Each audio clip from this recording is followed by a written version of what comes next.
এসএসসির চলতি নিয়োগ প্রক্রিয়া সম্পর্কে বিচারপতি সঞ্জয় কুমারের বেঞ্চে সুপ্রিম কোর্ট আজকে যে রায় দিয়েছে সেই রায় সম্পর্কে এতক্ষণ আপনারা সবাই অবগত হয়ে গেছেন। এক কথায় সুপ্রিম কোর্টের এই রায়কে বিভিন্নজন বিভিন্নভাবে ব্যক্ত করছেন। কেউ বলছেন সুপ্রিম কোর্টের এই রায় তুগলকি আচরণের মতো, কেউ বা বলছে এতে যোগ্য প্রার্থীদের জয় হলো ইত্যাদি। তো সেই বিষয়ে আমি কিছু বলতে যাচ্ছি না। যেটা বলার সেটা হলো এই যে সুপ্রিম কোর্ট এক কথায় সমস্ত এসএসসি সংক্রান্ত সমস্ত বিষয়ের শুনানির দায়িত্ব কিন্তু হাইকোর্টের হাতে ন্যস্ত করেছে। তার কারণ রাজ্য সরকার এবং স্কুল সার্ভিস কমিশন তারা বেশ কিছু তাদের লক্ষ্য ছিল, যে লক্ষ্যগুলো হয়তো সুপ্রিম কোর্টের মনে হয়েছে যে এগুলো কোনোটিই সৎ নয়। তো সেই কারণে তারা রাজ্য সরকার এবং কমিশনের সমস্ত উদ্যোগে জল ঢেলে দিয়ে এসএসসি সংক্রান্ত প্রায় 44টি মামলার দায়িত্ব কিন্তু ন্যস্ত করেছে হাইকোর্টের উপর। এর আগে কলকাতা হাইকোর্টে অমৃতা সিনহার বেঞ্চে বিচারপতি কিন্তু সুপ্রিম কোর্ট কি রায় দিচ্ছে তার উপর দৃষ্টি নিবদ্ধ রেখেছিলেন। আগামী 28 তারিখ তার বেঞ্চে আবার এই সকল মামলাগুলি উঠবে।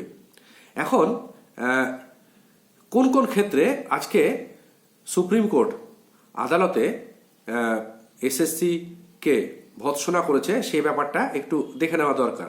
প্রথমত, যে এসএসসির তরফে দাবি করা হয়েছিল যে একটি এসএলপি নিয়েই মূলত আজকের কমিশনের আদালতে দাবি জানিয়েছিল যে আদালতের পূর্ববর্তী রায় অনুযায়ী টেন্টেড বা দাগিদের তালিকার অন্তর্ভুক্ত বিশেষভাবে সক্ষম মানে ফিজিক্যালি হ্যান্ডিক্যাপ প্রার্থীদের নতুন নিয়োগ প্রক্রিয়া সুযোগ দেওয়া উচিত। কিন্তু সুপ্রিম কোর্ট সরাসরি সেটি নাকচ করে দিয়েছে এবং সঞ্জয় কুমারের বেঞ্চ থেকে স্পষ্টভাবে জানানো হয়েছে যে কোনো অবস্থাতেই দুর্নীতিগ্রস্ত বা টেন্টেড ক্যান্ডিডেট, সে সাধারণই হোক বা প্রতিবন্ধী হোক না কেন, নতুন নিয়োগ প্রক্রিয়া অংশগ্রহণ করতে দেওয়া হবে না। কারণ যারা অনৈতিক উপায়ে প্যানেলে জায়গা নিয়েছিল তাদের নতুন নিয়োগ প্রক্রিয়ায় কোনো জায়গা নেই। তো এটা স্বচ্ছ নিয়োগের ক্ষেত্রে একটা বড় পদক্ষেপ বলা যেতেই পারে। এর পাশাপাশি মামলা চলাকালীন আদালত কিন্তু এসএসসির কার্যপদ্ধতি নিয়েও তীব্র অসন্তোষ প্রকাশ করেছে। কারণ আদালতে বিচারপতিরা জানিয়েছেন যে 2016 সালের যে নিয়োগ প্রক্রিয়া সেই নিয়োগ প্রক্রিয়াকে যখন বাতিল করে আবার নতুন করে সেই নিয়োগ প্রক্রিয়াকে সম্পন্ন করার দায়িত্ব কমিশনকে দেওয়া হয়েছিল, তখন সেই নিয়োগ প্রক্রিয়া শুধুমাত্র 2016 সালের যে সকল প্রার্থীরা ছিলেন, যোগ্য প্রার্থীরা ছিলেন, সেই যোগ্য প্রার্থীদেরকে নিয়েই কিন্তু নিয়োগ প্রক্রিয়া সম্পন্ন হওয়া উচিত ছিল।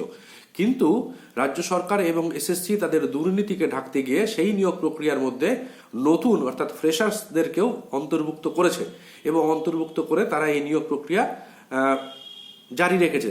কিন্তু সেটা করে তারা সম্পূর্ণ প্রক্রিয়াটিকে জটিল করে তুলেছে। এর নির্দেশ কিন্তু কমিশনকে তারা দেননি, অর্থাৎ সুপ্রিম কোর্ট দেননি। ফলত আদালত আজকে পরিষ্কার ভাষায় জানিয়েছে যে আজকের এই আইনি জটিলতার জন্য এসএসসি এবং রাজ্য সরকারই দায়ী এবং তাদের এই অযৌক্তিক পদক্ষেপের ফলে যারা যোগ্য চাকরি প্রার্থী রয়েছেন তারা দীর্ঘ সময় ধরে বঞ্চিত হয়ে আসছেন। ফলে আজকের সুপ্রিম কোর্ট তাদের শুনানিতে একাধিক গুরুত্বপূর্ণ বিষয়ের নিষ্পত্তির জন্য কলকাতা হাইকোর্টের বিশেষ বেঞ্চে কিন্তু মামলাগুলিকে ফেরত পাঠিয়েছেন। এখন কলকাতা হাইকোর্টে তাহলে বিচার্য বিষয় কোনগুলো হবে? প্রথম কথা হলো 10 নম্বর অর্থাৎ প্রায়র টিচিং এক্সপিরিয়েন্সের যে সাংবিধানিক বৈধতা কতটুকুনি সেটার বিচার কিন্তু কলকাতা হাইকোর্টে হবে। অর্থাৎ নিয়োগ প্রক্রিয়ায় 10 নম্বরের যে বিভাজন এবং সেই নিয়ম নিয়ে যে চ্যালেঞ্জ হয়েছে তার শুনানি 28 তারিখ কলকাতা হাইকোর্ট দেবে। এর পাশাপাশি টেন্টেড যে তালিকা রয়েছে সেই প্রকাশিত টেন্টেড প্রার্থীদের তালিকার বাইরেও আরও কোনো অযোগ্য প্রার্থী লুকিয়ে আছে কিনা সেটাও কলকাতা হাইকোর্ট খতিয়ে দেখবে। এবং আজকেও সুপ্রিম কোর্ট কিন্তু জানিয়েছে যে টেন্টেড প্রার্থীদের কিন্তু তালিকা একদম তাদের যাবতীয় ডিটেলস সহ প্রকাশ করতে হবে, যাতে বোঝা যায় যে বর্তমানের যে নিয়োগ প্রক্রিয়া এবং যেখানে ভেরিফিকেশন এবং ইন্টারভিউ লিস্ট প্রকাশিত হয়েছে 11-12 ক্ষেত্রে, 9-10 আগামী কয়েকদিনের মধ্যেই হয়ে যাবে, তার মধ্যে কোনো অযোগ্য প্রার্থী লুকিয়ে আছেন কিনা। তৃতীয়ত, ভ্যাকেন্সি এবং রুল চ্যালেঞ্জ অর্থাৎ নতুন শূন্যপদ এবং নিয়ম নিয়োগের যে নিয়ম সংক্রান্ত যে অমীমাংসিত বিষয়গুলো রয়েছে সেগুলো কিন্তু হাইকোর্টেই নিষ্পত্তি হবে। তাহলে অনেকেই মনে করছেন যে আজকের এই শুনানিতে যোগ্য এবং স্বচ্ছ যারা প্রার্থী রয়েছেন তাদের রাস্তা কিন্তু, তাদের নিয়োগের রাস্তা আরো প্রশস্ত হচ্ছে।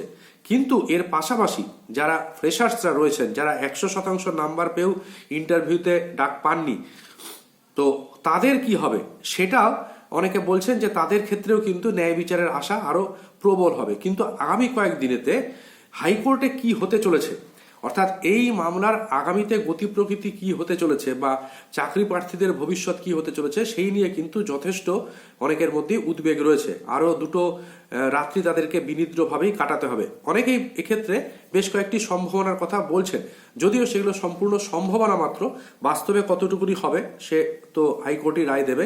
প্রথমত যে সম্ভাবনার কথাটা উঠে আসছে সেটা হলো এই যে সম্পূর্ণ যে প্রক্রিয়াটি, চলতি প্রক্রিয়াটি, সেই প্রক্রিয়াটি বাতিল হবে এবং আবার একটা ফ্রেশ সিলেকশন প্রসেস সেটা শুরু হবে। সেটা কতদূর সম্ভব সেটা তো ভবিষ্যতই বলবে। দ্বিতীয়, অনেকেই দাবি তুলছেন যে 10 মার্কস যেটি রয়েছে সেটাকে উঠিয়ে দিতে হবে। এতে যদি এটা উঠিয়ে দেওয়া হয় তাহলে সেক্ষেত্রে ফ্রেশার্সদের সুবিধা, কিন্তু তাতে আবার যারা 2016 সালের যোগ্য চাকরি প্রার্থী রয়েছেন তাদের কিন্তু অসুবিধা হয়ে যাবে। আবার অনেকেই বলছেন যে 10 মার্কস যেটা আছে সেটা রাখা হবে, কিন্তু এখন কমিশন যেটাকে এই ইন্টারভিউয়ের তালিকা তৈরি করার সময় 10 নাম্বারকে যোগ করেছে সেটা এখন না করে ফাইনাল মেরিট লিস্ট যখন হবে তখন সেটাকে যোগ করতে। এতেও কিন্তু যারা 2016 সালের শিক্ষকরা রয়েছেন, যোগ্য শিক্ষকরা রয়েছেন, তাদেরই সুবিধা বেশি হবে। ফ্রেশার্সরা কিন্তু আবার তখন 10 নম্বরের জন্য পিছিয়ে পড়বেন। তো সেটাও একটা অসুবিধা। আর আরেকটা সম্ভাবনার কথা অনেকে বলছেন, সেটা হলো মোট যে শূন্যপদ রয়েছে সেই মোট শূন্যপদকে আনুপাতিক হারে যারা যোগ্য শিক্ষকরা রয়েছেন এবং যারা ফ্রেশার্স রয়েছেন, নতুনভাবে এই নিয়োগ প্রক্রিয়া এসছেন, তাদের মধ্যে বন্টন করে দেওয়া। কিন্তু সেটিও কতটা সম্ভব সেই নিয়েও কিন্তু যথেষ্ট প্রশ্নচিহ্ন রয়েছে। কাজেই আগামীতে কি হতে চলেছে হাইকোর্টে সেদিকে আমাদেরকে তাকিয়ে থাকতেই হবে। এখন এই সম্ভাবনাগুলোর কথা উঠে আসছে, কিন্তু এগুলো নিছক সম্ভাবনাই মাত্র। তবে অনেকেরই মত হয়তো এই প্রক্রিয়া সম্পূর্ণভাবে সবচেয়ে সোজা সরল যে রাস্তা, সেই রাস্তাতে সবচেয়ে সহজ পন্থায় হেঁটে হাইকোর্ট হয়তো এই নিয়োগ প্রক্রিয়াটিকেই সম্পূর্ণভাবে বাতিল করে দিয়ে, যেটা সুপ্রিম কোর্টের বক্তব্যতে আজকে উঠে এসছে, অর্থাৎ 2016 সালের যারা প্রার্থী রয়েছেন তাদের জন্য নিয়োগ প্রক্রিয়াকে একরকম করে চালু রাখা, অর্থাৎ তাদের জন্য একটি নিয়োগ প্রক্রিয়া, আর নতুন যারা ফ্রেশার্স রয়েছেন তাদের জন্য যদি নিয়োগ করতে হয় তাহলে তাদের জন্য নতুন নিয়মে তাদের নিয়োগ প্রক্রিয়া আবার সম্পাদন করা, এই ব্যাপারটাও কিন্তু হতে পারে। তো যাই হোক, কি হবে সেটা তো আগামী কয়েকদিনের মধ্যে আমরা দেখতে পাবো।